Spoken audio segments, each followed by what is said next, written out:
આપણી સામે છે મિક્સ વેલ્યુ મશીન. પાછળ એક સ્વિચ આપેલી છે.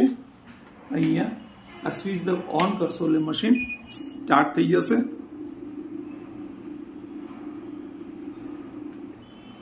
જ્યારે પણ આ રીતે મિક્સમાં ડિસ્પ્લે બતાવે એટલે મશીન સ્ટાર્ટ થઈ ગયું. હવે આપણે એમાં મિક્સમાં પૈસા નાખશું, જેમાં 100ની છે, 20ની છે, 200ની છે, 500ની છે. આવી રીતે જ્યારે પણ આપણે પૈસા મૂકશું ત્યારે આવી રીતના ઢાળ મૂકશું અને આવી રીતે સ્લો કરી દઈશું, પાછળ ધક્કો મારી દઈશું. ટોટલ વેલ્યુ બતાવી દેશે. જે આપણે પૈસા ગણ્યા તેમાં 94 નોટ છે, 33,600 રૂપિયા છે. તેમાં 500ની 65 છે, 200ની 2 છે, 100ની 2 છે અને 20ની 25 નોટ છે. આવી રીતે ટોટલ બતાવી દેશે. એક સાઇડ કસ્ટમર ડિસ્પ્લે આપવામાં આવશે સાથે, જેમાં કેટલી નોટ છે એ બી બતાવશે અને કેટલી વેલ્યુ થઈ એ બતાવશે. આ કસ્ટમર માટે ડિસ્પ્લે હોય છે.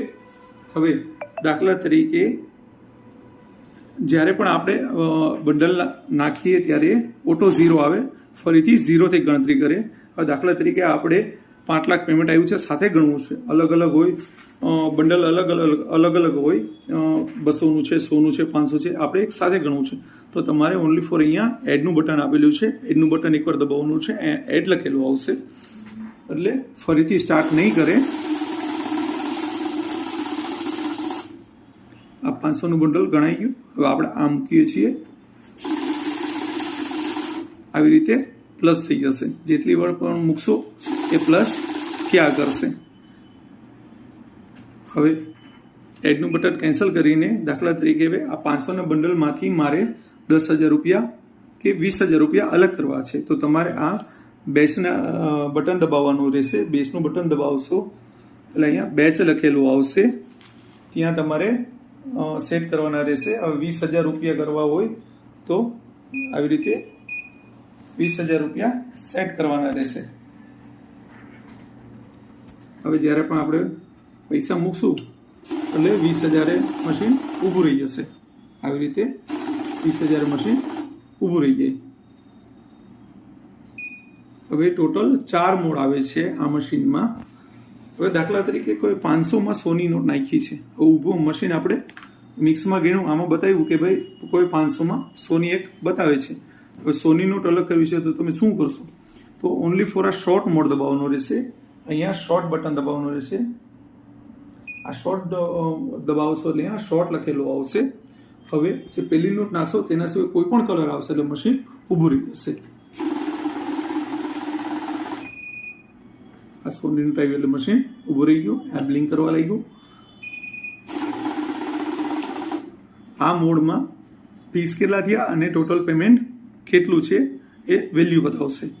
જનરલી આ મોડ એટલા માટે હોય છે કે પરફેક્ટ બંડલ બનાવવા માટે 500નું બંડલ બનાવવું છે, 50,000નું બંડલ બનાવવું છે કે 10,000નું બંડલ બનાવવું છે, એના માટે એડ કરશો તો નોટ એડ થયા કરશે.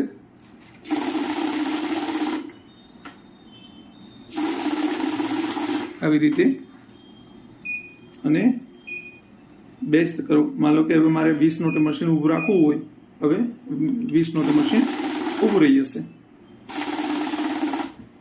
આવી રીતે મશીન ઊભું રહી જાય. એક કાઉન્ટ મોડ આવે છે. કાઉન્ટ મોડ એટલા માટે આપવામાં આવે છે કે 50, 20, 10ની નોટ બહુ ખરાબ હોય છે. આપણે જનરલી શું કરીએ છીએ, એમાં ખોટી નોટ આવતી બી નથી એટલા માટે આ કાઉન્ટ મોડમાં ગણવાની. કાઉન્ટમાં કરશો એટલે જે ખોટી નોટ છે એ ઊભું નહીં રહે, એ પીસ ગણી નાખશે. માનો કે આમાં 500માં મૂકું છું તો બી પીસ ગણી નાખે. જનરલી ખાલી નોટો ગણવા માટે આ મોડ ઉપયોગ કરવામાં આવે છે. આમાં બેચ બી બને, પછી એડ કરો તો એડ બી થશે. તેની સિવાય એક ડિટેક્ટ મોડ આવે છે. ટોટલનું બટન પાછું દબાવશો એકવાર એટલે અહીંયા ડિટેક્ટ મોડ આવશે.